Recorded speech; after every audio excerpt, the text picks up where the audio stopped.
Hey everybody, Who's Your Jedi here with not exactly a review. This is going to be one of what I'm experimenting with and I call a thoughts on video. And this time I'm going to be talking about the TV miniseries from a few years back called Cosmos: A Space-Time Odyssey.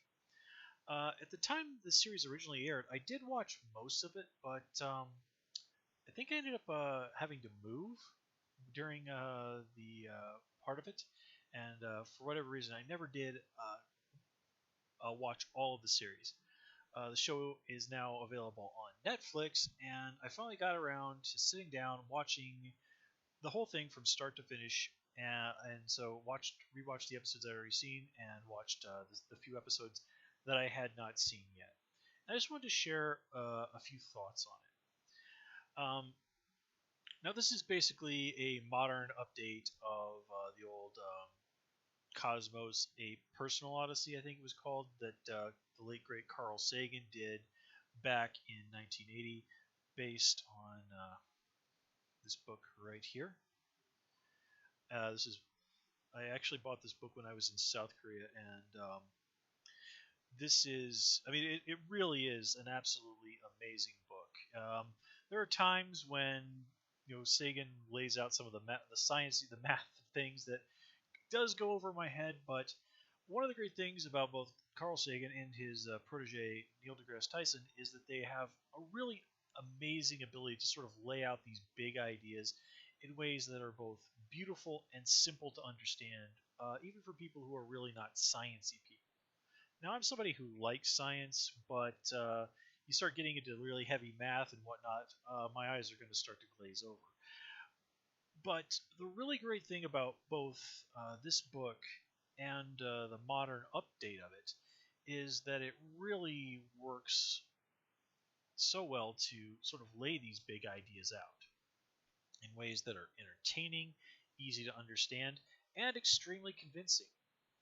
Tyson, across the portion of the series, he makes about as airtight cases for things like as evolution, climate change, and the validity of science as something to as the really proper tool through which to understand a great portion of the universe. And even in his kind of interviews, he's basically said, facts will always trump a person's beliefs. And we live unfortunately in a day and age where people are very convinced that their feelings are more important than how things really are. That if you believe something, that if someone presents you with evidence that goes against that, as if it's somehow a personal attack on you. It's a very romanticist time in which we live, and I don't mean romantic as like candy and flowers and kissing and things like that. Romanticist as in sort of the idea of romance, the romantic era, a time when people, as I've said, tend to value emotions more than they do logic and reason. And by my nature, I'm one of those people that thinks with their head first and their heart second.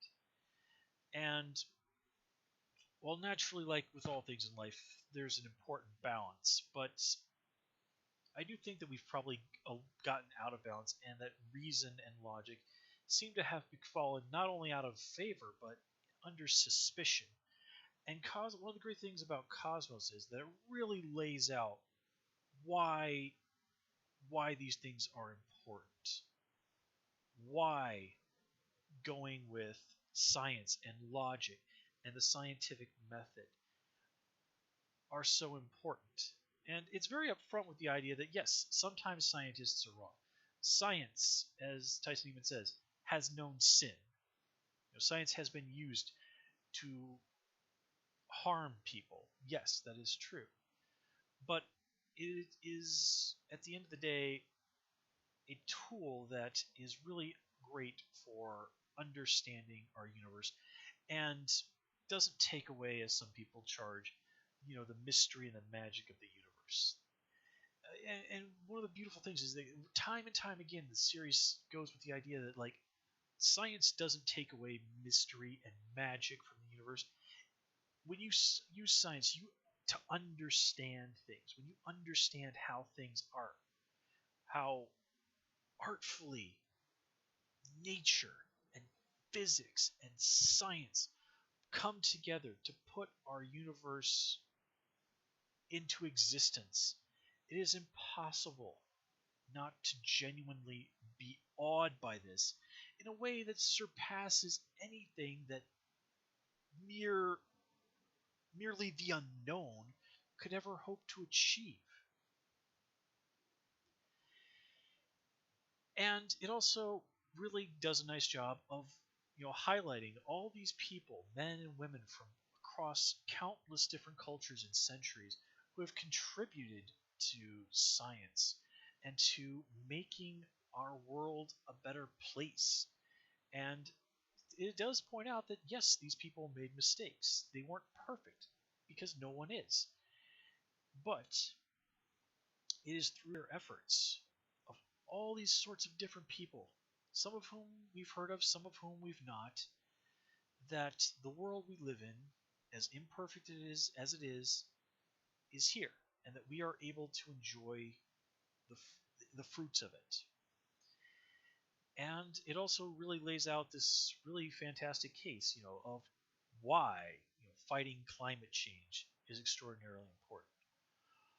Why it's important to be willing to question your own beliefs. Why you should never accept anything merely because a person in authority tells you that it's true. And all of these are, in my book, rules that if we all lived by, the world would be a much better place.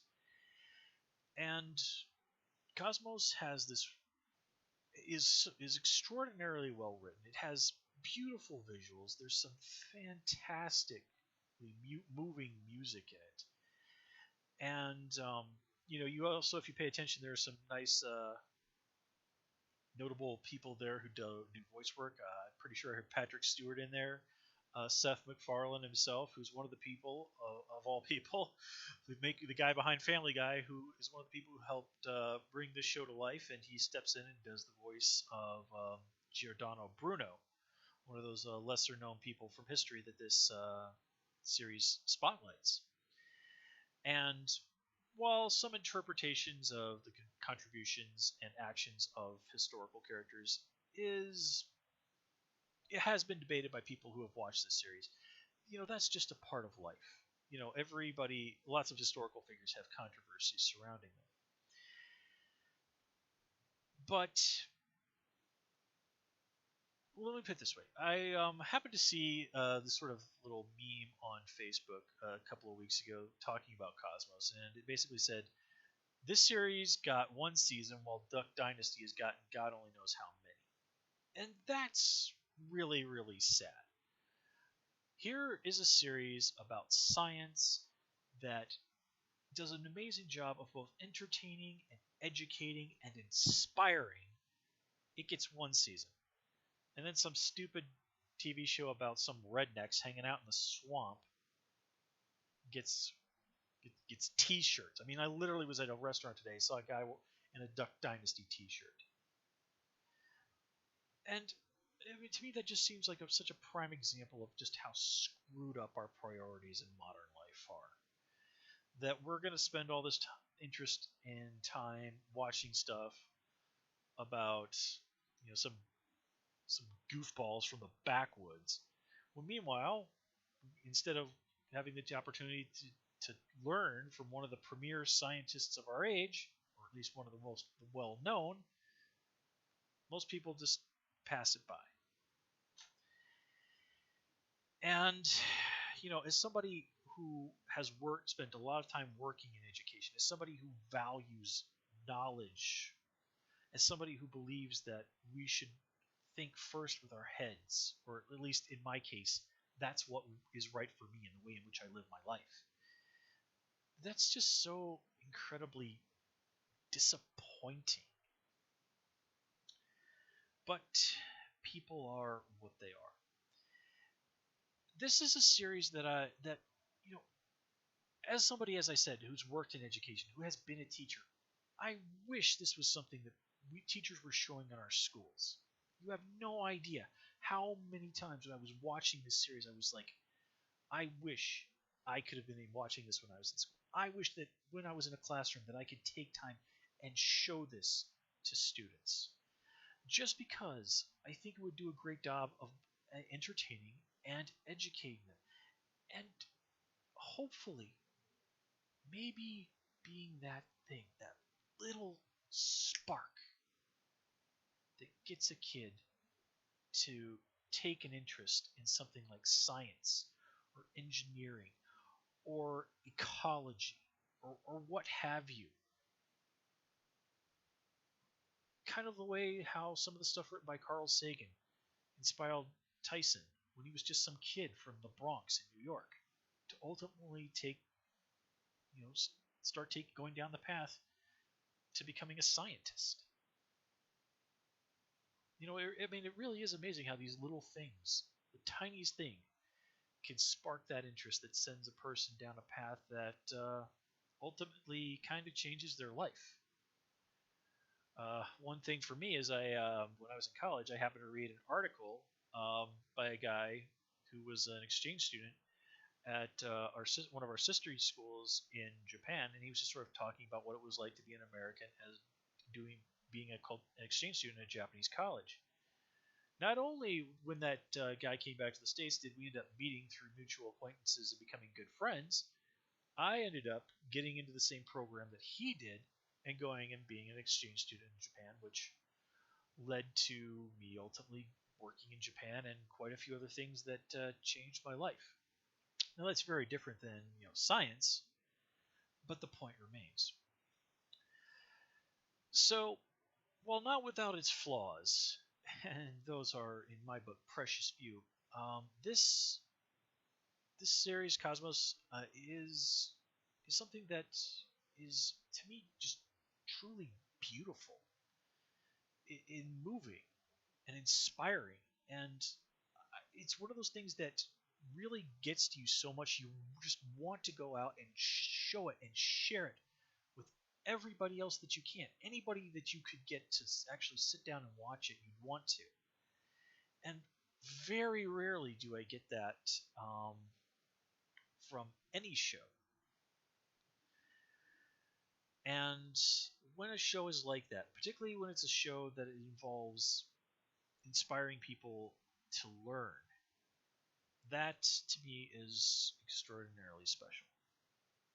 And one sees it or not, it really is something that is very memorable. And with that, I think I'm going to stop repeating myself and wrap things up. So, as always, folks, thanks for watching. Please comment, rate, and subscribe. You can follow me on Twitter at Hoosier Jedi. And please also join me on Tumblr at Jedi Reviewer. Until next time, take care and have a good one.